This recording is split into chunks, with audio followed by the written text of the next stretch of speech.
Madame, monsieur, bonjour. Bienvenue à la série des rencontres qu'organise la Fondation Abdelkader Ben Salah et la Fondation Hans Seidel dans le cadre de la campagne pour une solidarité innovante au Maroc.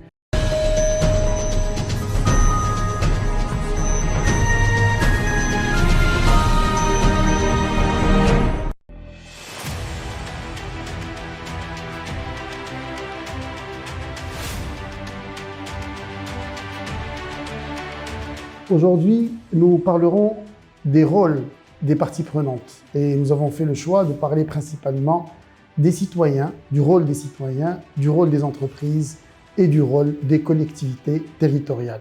Et pour en parler, j'ai le plaisir et l'honneur d'accueillir Monsieur Omar Ben Aïcha, qui est premier vice-président de l'Orsem. Pour que vous le sachiez, c'est l'Observatoire de la RSE Maroc. Monsieur Omar Ben Aïcha, bonjour. C'est Tarek, bonjour, merci pour votre accueil. Et je tiens tout d'abord à vous remercier d'avoir accepté notre invitation aujourd'hui et d'accepter aussi de participer à cette campagne. Et merci aussi de nous recevoir dans votre bureau. Avant d'attaquer, si vous le permettez, notre sujet, j'aimerais tout d'abord juste vous demander de bien vouloir nous présenter de manière très succincte le rôle et les missions de l'Orsem. Merci, c'est Tarek. Donc, l'Orsem, Observatoire de la responsabilité sociale des entreprises au Maroc, est une association qui a pour rôle d'observer un peu les pratiques des entreprises, mais aussi des autres acteurs de la société en matière de responsabilité sociale, mais également de faire des études, de mesurer aussi le degré de mise en œuvre des actions, de l'impact des actions, et pour donner suffisamment de retour d'informations à ces acteurs pour qu'ils puissent améliorer leurs engagements et puis pour aussi pouvoir réorienter leurs engagements en matière de responsabilité sociale. Omar, quelles sont les tendances que vous observez durant l'année 2022 ou que vous prévoyez pour l'année 2022 dans le cadre de la solidarité, sachant que durant, disons, les 10 dernières années, nous avons constaté un élan très important et on a constaté également que nos concitoyens s'inscrivent davantage dans l'action, dans la solidarité. Et surtout aussi avec l'impact important de la pandémie durant ces 2 dernières années. Quelles sont ces tendances que vous observez? Écoutez, d'abord, ce que nous observons, c'est d'abord la continuité un peu de la valeur de solidarité, hein, qui n'est pas nouvelle chez les Marocains, qui, je pense, existe depuis toujours au niveau de notre pays. Cette solidarité s'est beaucoup manifestée justement durant cette crise du Covid, d'abord entre les employeurs et les employés, entre les entreprises et par exemple leurs fournisseurs, l'État elle-même avec les citoyens, puisque c'est grâce à tout cela qu'on a pu gérer donc cette crise du Covid et en sortir finalement, j'allais dire d'abord avec le moindre dégât, mais aussi renforcé, puisque je pense que vous l'avez bien remarqué, une reprise de confiance dans tout ce qui est marocain, j'allais dire une demande beaucoup plus importante pour promouvoir ce qui est Made in Morocco, promouvoir aussi les compétences marocaines. Et puis ce qu'on a observé aussi, c'est que au niveau de l'action sur le terrain, cette confiance aussi s'est traduite par de plus en plus d'initiatives qui sont co-gérées ou co-implémentées entre, par exemple, ce que vous disiez tout à l'heure, les territoires, les entreprises, peut-être aussi le monde, la société civile, le monde associatif. Et ça, c'est très bien parce que finalement, quelque part, pour moi, c'est une redécouverte de tout ce qui est marocain, qu'il soit une organisation, qu'il soit le citoyen, qu'il soit l'entreprise, qu'il soit l'association. Et je pense que si on arrive à bien profiter donc de ce regain de confiance dans tout ce qui est marocain, on va pouvoir vraiment repartir sur un nouveau cycle de croissance. Et on le voit aujourd'hui déjà, même post-Covid, on voit quand même que notre pays il arrive à résister à tout ce qui se passe. Et tout ça, c'est pas venu comme ça. C'est que les fondamentaux sont très bons. Les fondamentaux sont très bons, que ce soit au niveau de l'État, que ce soit au niveau des entreprises. Il y a encore beaucoup de travail à faire, mais cette redécouverte, cette reconstruction de la confiance, moi, je pense qu'elle est fondamentale pour aborder les années à venir avec beaucoup de sérénité. Je disais un instant que il y a un constat général qui nous dit que le citoyen ou le concitoyen commence à s'intéresser à la solidarité. Il y a, comme je l'ai dit, un élan important que nous avons constaté, une envie de participer davantage. Mais comment, à votre avis, pourrions-nous faire en sorte d'améliorer davantage l'engagement du citoyen? Écoutez, d'abord, l'engagement du citoyen, il faut bien d'abord le définir. Hein. C'est-à-dire que très souvent, les citoyens ne connaissent pas exactement ce qu'on attend d'eux. Que ce soit d'abord le fait d'assumer leurs obligations de citoyens, que ce soit d'abord que ce soit aussi la connaissance de leurs droits au niveau de la communauté, au niveau de la société. Et moi, je pense que le citoyen, aujourd'hui, on a d'abord quelque chose de fondamental, c'est qu'il est de plus en plus conscient des problématiques sociales auxquelles fait face notre pays, auxquelles fait face notre société.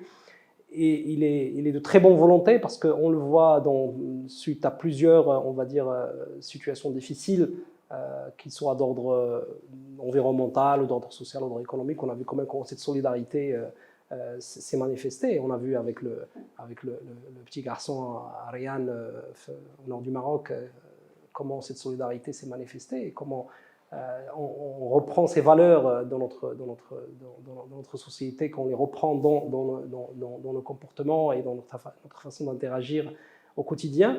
Maintenant, ce qu'il faut effectivement, c'est renforcer cela et l'ancrer davantage. Et moi, je commence d'abord par l'éducation. C'est très important au niveau de l'éducation de vraiment revenir sur ces valeurs, de les inculquer aux jeunes, et pas uniquement en prêchant ces valeurs, mais surtout en faisant travailler les jeunes de façon très précoce sur des projets de mobilisation collective. C'est extrêmement important. Vous savez, les mouvements les scouts, etc., vous savez, c'est des mouvements qui ont façonné les personnalités de nos parents et de nos grands-parents. Aujourd'hui, c'est ce type d'initiative qu'il faut en fait, on va dire, remettre dans la place qui lui échoiffe dans le processus éducatif. Deuxièmement, je pense qu'au-delà de l'éducation, ce qui est important aussi, comme j'ai dit tout à l'heure, le Marocain, il est très solidaire, il est très volontaire lorsqu'on l'appelle à participer. Il faut aussi lui donner cette confiance, parce que cette confiance, malheureusement, s'est effritée avec le temps. Donc il faut la reconstruire, cette confiance aussi, dans les initiatives. Les initiatives portées par exemple par une collectivité territoriale, les initiatives portées par exemple par une administration, par même une association aujourd'hui. Le citoyen, il est très informé aujourd'hui. Lorsque ça ne va pas, lorsque ce n'est pas bien gouverné, lorsqu'il y a des déviations, le citoyen, très rapidement, à travers les réseaux sociaux aujourd'hui, il est informé. Et donc cette confiance peut être ébranlée. Et donc du coup, il va aller chercher d'autres façons de faire. Il ne va pas renoncer à la solidarité. Donc je vais vous rassurer par rapport à cela. Par contre, il va chercher d'autres moyens de le faire. Et ça, c'est dommage parce qu'on ne continue pas sur la voie de structurer, sur la voie de renforcer un peu l'efficacité de ce type d'engagement. Mais je pense qu'il n'y a pas de recette magique, mais je pense que les fondamentaux, c'est éducation, c'est confiance, c'est pousser les gens à travailler de façon collective et à faire usage de cette intelligence collective qui est extrêmement importante. Éviter que chacun fait son action ou réalise son projet dans son coin. Moi, je le vois aujourd'hui dans les fondations d'entreprise, par exemple.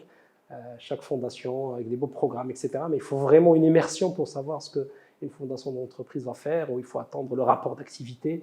Et encore, parce qu'aujourd'hui, toutes les fondations ne font pas des rapports d'activité ou des rapports RSE. Et donc, il faut un peu apprendre aussi à connaître ce que font les autres et puis surtout à voir ce qu'on peut faire ensemble. Alors, vous marquez une très bonne transition, puisqu'on vous parlez des fondations d'entreprise. Et pour que je puisse vous poser une question justement sur le rôle des entreprises de manière générale dans le cadre de la solidarité. Vous êtes mieux placé et notamment dans le cadre de votre expertise, de votre expérience et également dans le cadre de l'Observatoire de la RSE, vous savez très bien que le rôle de l'entreprise de manière générale dans le développement des territoires est plus qu'important, et notamment à travers la solidarité. Et comment, à votre avis, les entreprises pourraient mieux orienter leurs actions pour justement une solidarité innovante? Écoutez, pour moi, il y a d'abord quelque chose de très fondamental, c'est que les entreprises, tout ce qu'ils vont entreprendre en matière en matière de contribution, on va dire, sociale ou sociétale, ils doivent le construire sur la base de leur ancrage, d'accord? Donc leur ancrage territorial. Donc lorsqu'on parle d'ancrage territorial, ça veut dire que tout simplement l'entreprise doit d'abord être consciente des problématiques ou des enjeux sociétaux du territoire où elle opère. C'est facile à dire, mais croyez-moi, dans la réalité, beaucoup d'entreprises ne connaissent pas ce qui se passe au-delà de ce qui concerne leurs activités. Ils vont le découvrir, malheureusement, à l'occasion d'un différend avec les communautés, autres, etc. Donc, la première des choses, c'est de dire, moi, j'opère dans ce territoire, mes activités, ils ont des impacts sur qui? Ces communautés qui sont à côté de moi ou avec qui j'interagis, aujourd'hui, quels sont leurs problèmes, quelles sont leurs problématiques, quels sont leurs besoins, quelles sont leurs attentes. Et ça, une démarche RSE, par exemple, apporte beaucoup de réponses. Une démarche RSE structurée permet à l'entreprise de bien comprendre ce qui se passe dans un territoire. Et donc, plus les actions que l'entreprise va mettre en place vont être en lien avec le métier, en lien avec les activités et construites autour de cet ancrage, plus ils vont être d'abord efficaces, plus ils vont créer de l'impact, et le plus important, plus ils vont être durables. Ils ne vont pas être ponctuels. Ils ne vont pas être réactifs, juste suite à une sollicitation. Ils vont commencer à devenir proactifs. Et le plus important aussi, c'est que l'entreprise, c'est ce que j'essaie toujours aussi de promouvoir dans mes interactions avec les entreprises avec qui je travaille, je leur dis, ne faites pas tout seul. Parce que les besoins, ils ne vont jamais se terminer. Et vous ne pouvez pas faire aujourd'hui et demain dire non, je ne peux pas faire. Et donc, il faut privilégier aussi les actions où vous allez toujours apporter une contribution. Moi, le mot-clé chez moi, c'est la contribution. L'entreprise n'est pas là pour régler une question sociale ou sociétale, elle est là pour apporter une contribution à la solution. Et le reste de la solution va être apporté par les autres acteurs. Il peut être apporté par la collectivité territoriale, il peut être apporté par une autre entreprise, ou par un réseau d'entreprises, il peut être apporté par les citoyens eux-mêmes, puisque avec de l'autonomisation et de l'acquisition de compétences, ils vont pouvoir aussi réaliser une partie du boulot et du travail à leur niveau.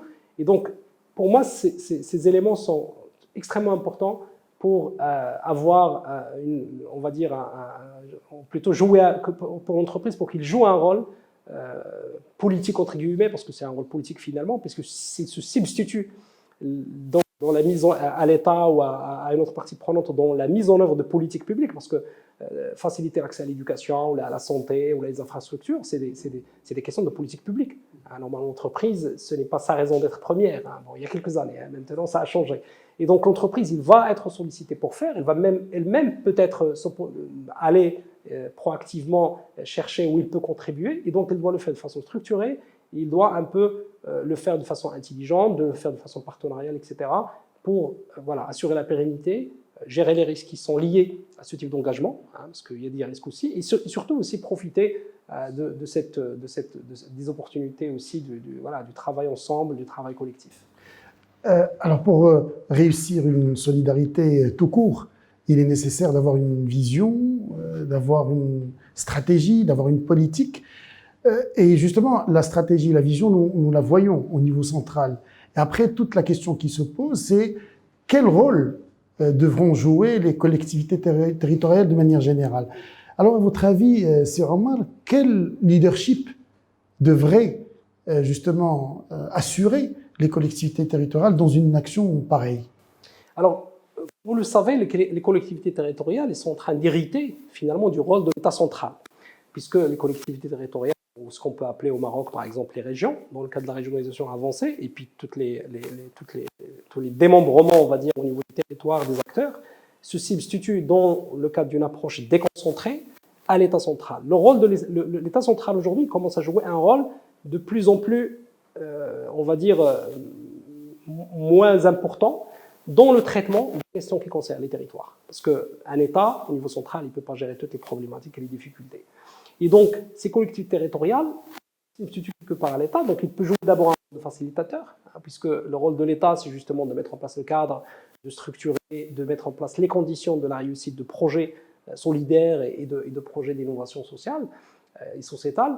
Et donc ça, c'est un premier élément. Le deuxième élément, le financement. Aujourd'hui, on assiste aussi à un recul du financement des pouvoirs publics des actions sociales et sociétales, et c'est les entreprises qui sont sollicitées de plus en plus pour participer à l'effort de financement. Et donc, le financement qui existe encore au niveau de l'État, elle est portée aujourd'hui par les collectivités territoriales.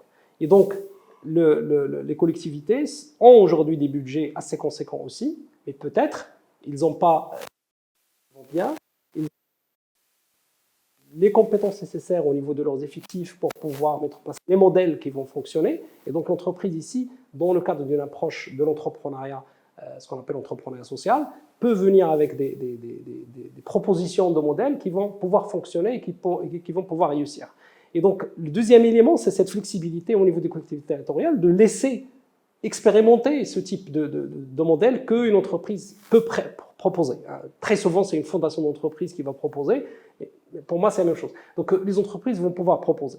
Troisième élément extrêmement important pour moi, c'est à travers cette crédibilité et ce rôle au niveau du territoire, les collectivités ils peuvent créer aussi les conditions pour une synergie et pour on va dire une facilité ou la faciliter le travail collectif, c'est-à-dire pouvoir mettre autour de la table les différents acteurs, les représentants aussi des différentes administrations et tous ceux qui vont faciliter la mise en place du projet.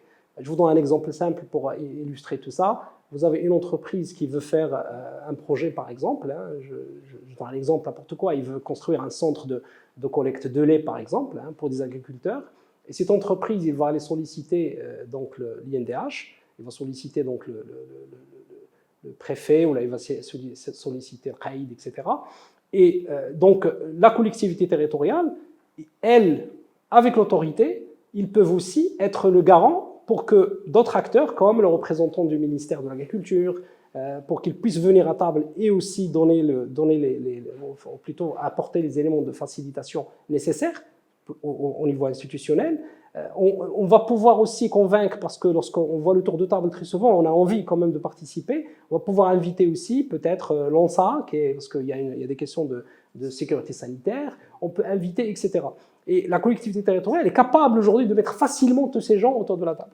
Et c'est ça ce qui est magique et où une entreprise ne peut pas le faire. L'entreprise qui va faire du porte-à-porte, elle va aller voir tous ces gens pour les inviter à venir adhérer au projet. Et ça lui prendra beaucoup de temps. Et surtout l'entreprise, lorsqu'il vient, il fait une démarche comme ça, très souvent, les gens pensent qu'il le fait dans un but lucratif, qu'il le fait dans un but de l'émarrage.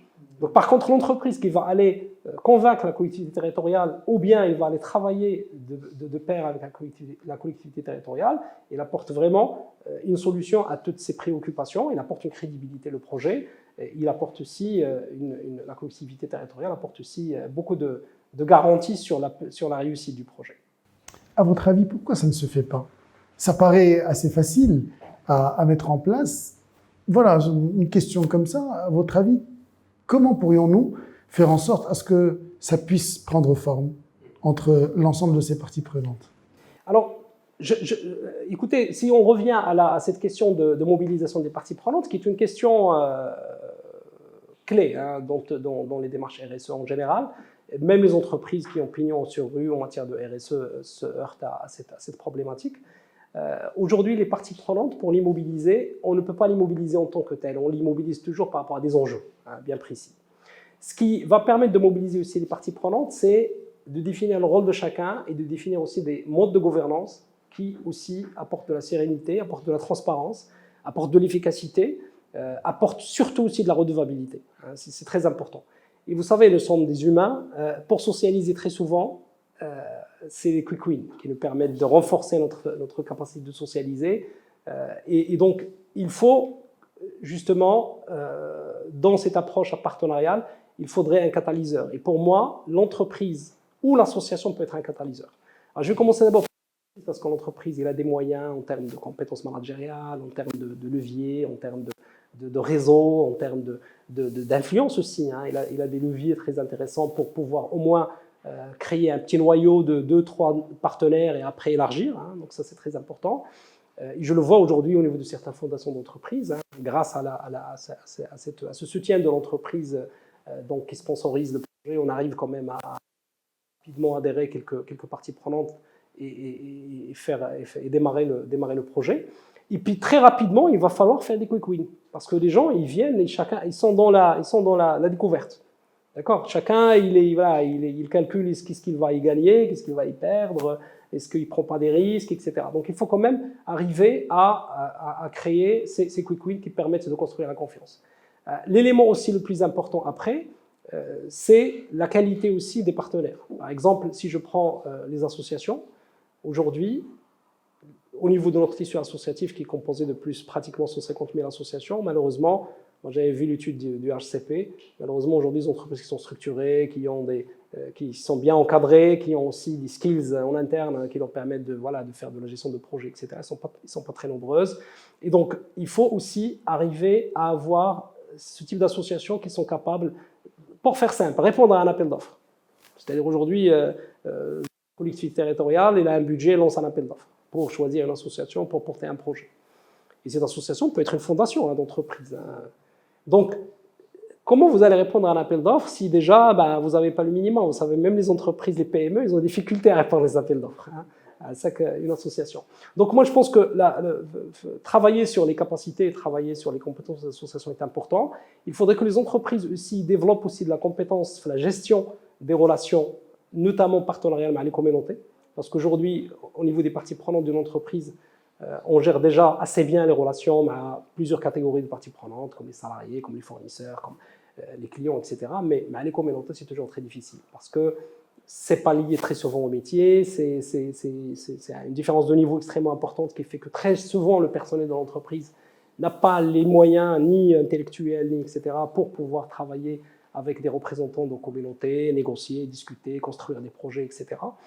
Et donc, moi, je pense que ce qu'il faut, c'est ça. Et aujourd'hui, vous dites effectivement pourquoi ça ne se fait pas. Effectivement, c'est encore très rare, mais il y a aujourd'hui quand même des grandes entreprises qui réussissent maintenant à pas uniquement réussir un projet, mais commencer à faire même de façon itérative un certain nombre de projets et à les faire porter par des associations. Et l'entreprise, il revient derrière, parce que c'est ça le plus important là pour moi, c'est ce que craignent beaucoup d'entreprises. Et croyez-moi, c'est que l'entreprise, il a peur, en structurant tout cela, qu'il se retrouve au devant et qu'il soit, elle, l'héritière de la problématique sociale. Par exemple, l'emploi des jeunes, on l'a dit à l'insertion de telle partie de la population, alors que l'entreprise, il est arrivé au début juste comme facilitateur, là comme contributeur. Il finit par être celle qui hérite de tout le problème. Et ça, c'est pas normal, parce qu'effectivement, l'entreprise, son rôle, c'est pas de gérer de A à Z et d'être, elle, le point focal dans ce type de projet. Donc, on va y arriver, parce que dans d'autres pays, c'est déjà le cas, donc on va y arriver. Alors, une dernière question, c'est Omar.